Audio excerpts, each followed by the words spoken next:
প্রায় 4 লাখ বেসরকারি এমপিওভুক্ত শিক্ষক কর্মচারীর বেতন ফেব্রুয়ারি মাসের বেতন পায়নি। কেউ কেউ জানুয়ারির পায়নি, আবার কেউ ডিসেম্বরেরও পায়নি। কর্তৃপক্ষ আপনারা যেটা বলছেন সেটা হচ্ছে ইএফটি সমস্যা। ইএফটি সমস্যা থাকলে জানুয়ারির বেতন কীভাবে পেলাম? আমি কীভাবে জানুয়ারির বেতন পেলাম? ইএফটির সমস্যা থাকলে ডিসেম্বরের বেতন কীভাবে আসলো? যদি ইএফটির সমস্যা হয় তাহলে অ্যানোলাগে আপনারা বেতন দিন, বোনাসটা দিন। আপনারা জানেন, খোঁজ নিয়ে দেখেন কত শিক্ষক কর্মচারী, আমি গ্যারান্টিতে বলতে পারি কত শিক্ষক কর্মচারী এই ফেতরার টাকা, ঈদের ফেতরার টাকা দিয়েছে ধার করে। আমি নিজে ফেতরা দিয়েছি ধার করা টাকা দিয়ে। আপনারা তো জায়গার মতো আছেন, শিক্ষা উপদেষ্টা, আপনি কি দায় কি এড়াতে পারবেন? মাননীয় শিক্ষা উপদেষ্টা আপনাকে বলছে, দায় কি আপনি এড়াতে পারবেন? মাউসির ডিজি মহোদয়, আপনি কি দায় এড়াতে পারবেন? শিক্ষা মন্ত্রণালয়ের সংশ্লিষ্ট এই কাজে যারা নিয়োজিত তারা এ দায় কি এড়াতে পারবেন? আপনাদের ক্ষমতা আছে, আপনাদের মাধ্যমে হাত ঘুরে বেতনটা আসে বেসরকারি শিক্ষক কর্মচারীদের অ্যাকাউন্টে। তাই বলে আপনাদের ক্ষমতা আছে তাই বলে এখানে আটকে রেখে দেবেন আপনারা? এটা একটা বড় ঈদ। ফেব্রুয়ারির বেতন পাইনি, একজন লোক চলে কিভাবে? একজন শিক্ষক চলবে কিভাবে? আপনারা খুব সুন্দর করে ঈদ উদযাপন করবেন, ঈদ মোবারক জানাবেন, আর বেসরকারি শিক্ষক কর্মচারীরা ছাত্রদের সালাম, আসসালামু আলাইকুম, আসসালামু আলাইকুম সালাম খেয়ে বাঁচবে? সালাম খেয়ে জীবন বাঁচবে? আপনারা একটু চিন্তা ভাবনা করে দেখবেন বিষয়টা। আজকে কত তারিখ? আজকে 26 রমজান।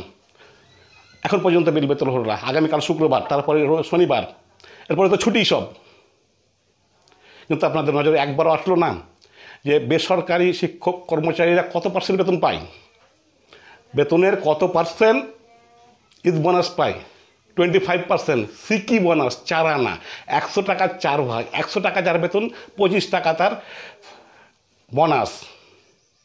একজন শিক্ষক যখন প্রাথমিক পর্যায়ে ঢুকে, মাধ্যমিক একজন শিক্ষক যখন প্রথমে ঢুকে, তখন তার বেতন 12,500 টাকা, বিএড করা ছাড়া। 12,500 টাকাকে 4 ভাগ করলে হয় 3,125 টাকা। তাহলে তার বোনাস হচ্ছে 3,125 টাকা।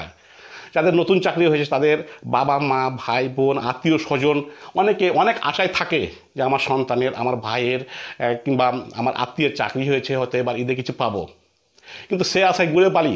আর শিক্ষকদের উদ্দেশ্যে বলবো, আপনারা ধৈর্য ধরুন। আজকেও একটি শবে কদরের রাত আসছে, আল্লাহর কাছে দোয়া করুন যারা এই বেসরকারি শিক্ষক কর্মচারীদের বেতন বোনাস আটকে রেখেছে এবং আটকে রেখে যারা ঈদ উৎসব করছে, আল্লাহ যেন তাদেরকে প্যারালাইজড করে দেয়। চেয়ারে বসার সাথে সাথে আল্লাহ যেন তাদেরকে প্যারালাইজড করে দেয়। ঈদ কোনো না কোনোভাবে চলে যাবে, কোনো না কোনোভাবে যেভাবে হোক চলে যাবে। অভাব অনটন খেয়ে কিংবা না খেয়ে রমজান যেমন গেল, ঈদও আল্লাহর রাস্তে চলে যাবে। কিন্তু এই যে বেসরকারি শিক্ষক কর্মচারীদের নিয়ে যেই বেতন বোনাস নিয়ে যে টালবাহানা, যে খেলা, বেসরকারি শিক্ষকদেরকে আর্থিকভাবে হেয় প্রতিপন্ন করা, শাস্তি দেওয়া একরকম বলা যেতে পারে। এর সাথে যারা জড়িত, আল্লাহ যেন তাদেরকে হিদায়াত দান করুক, অথবা আল্লাহ যেন তাদেরকে প্যারালাইজ দিয়ে দিক। তাদের সন্তান সন্ততিরা যেন কোনোদিন মানুষ হয়ে গড়ে উঠতে না পারে। আল্লাহ তুমি এই দোয়া কবুল করো, আমিন।